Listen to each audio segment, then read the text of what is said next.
2025-এর মকর সংক্রান্তি কবে? 14 না 15ই জানুয়ারি। আর মকর সংক্রান্তির কিছু পৌরাণিক কাহিনী ও গুরুত্বও আছে, যেটা এই ভিডিওতে তোমাদের সাথে শেয়ার করবো। বাই দ্য ওয়ে, হ্যালো বাঙালি, কেমন আছো সবাই? আশা করছি ভালো আছো, ভালো তো থাকতে হবে, কারণ তোমরা simple lifestyle Muir family member. আমিও ভালো আছি।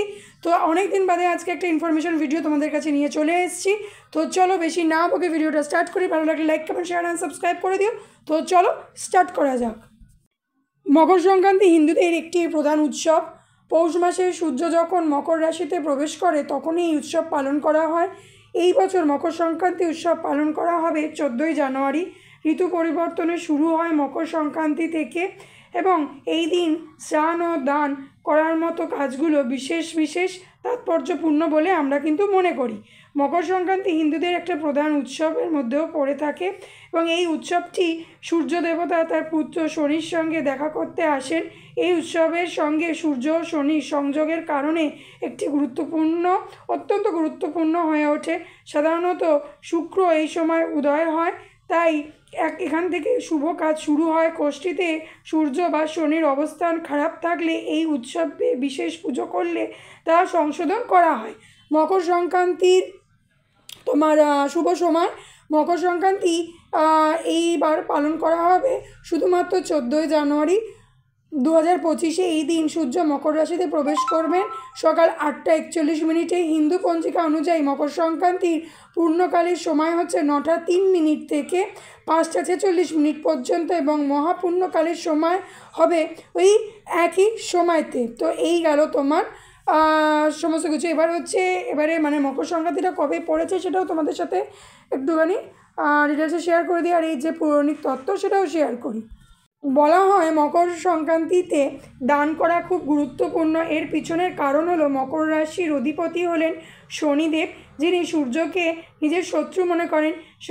যেখানে সূর্য দেবতা শনিকে তার শত্রু মনে করেন না। মকর রাশিতে সূর্যের প্রবেশের কারণে শনি প্রভাবিত হয়। অবশ্যই মানুষের জীবনে সরাসরি এবং বিরূপভাবে এর প্রভাব ফেলে। যাদের কোষ্ঠীতে শনিদেবের অবস্থান ভালো তারা এই প্রভাব কম দেখবেন, কিন্তু বিপরীতে যাদের কোষ্ঠীতে শনি দুর্বল জায়গায় অবস্থান করে থাকে তাদের কিন্তু বিরূপ প্রভাব ফেলবে। এই দিন দরিদ্রদের সূর্য ও শনি সংক্রান্ত জিনিস যেমন গুড়, খিচুড়ি, বাজরা, চীনাবাদাম, কাপড়, কম্বল ইত্যাদি দান করা শুভ এবং ফলদায়ক।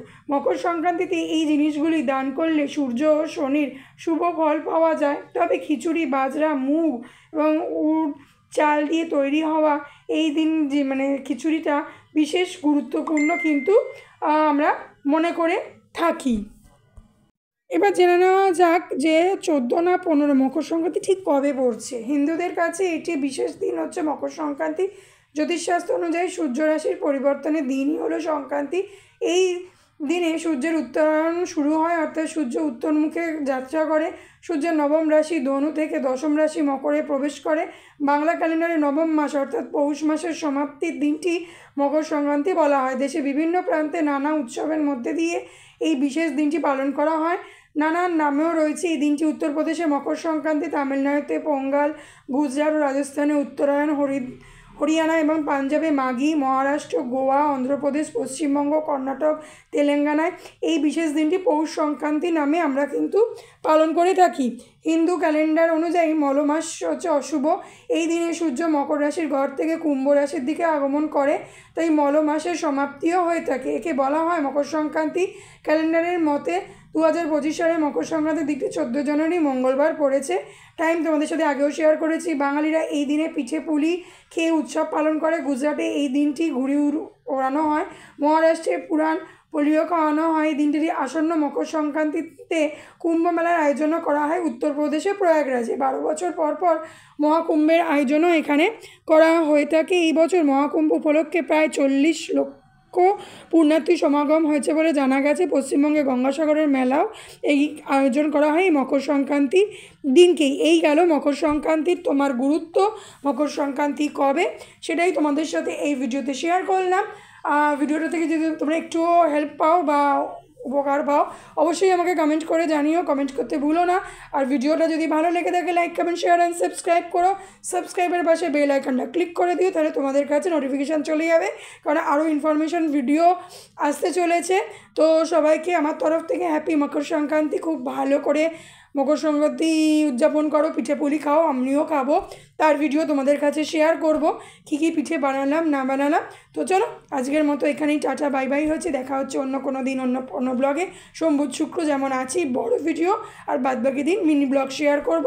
আমার ইনস্টা ফলো করো, এফবি ফলো করো, সেখানে অনেক আপডেট পেয়ে যাবে। ইনস্টা আর এফডি লিঙ্ক আমি ডিসক্রিপশানে দিয়ে দেবো।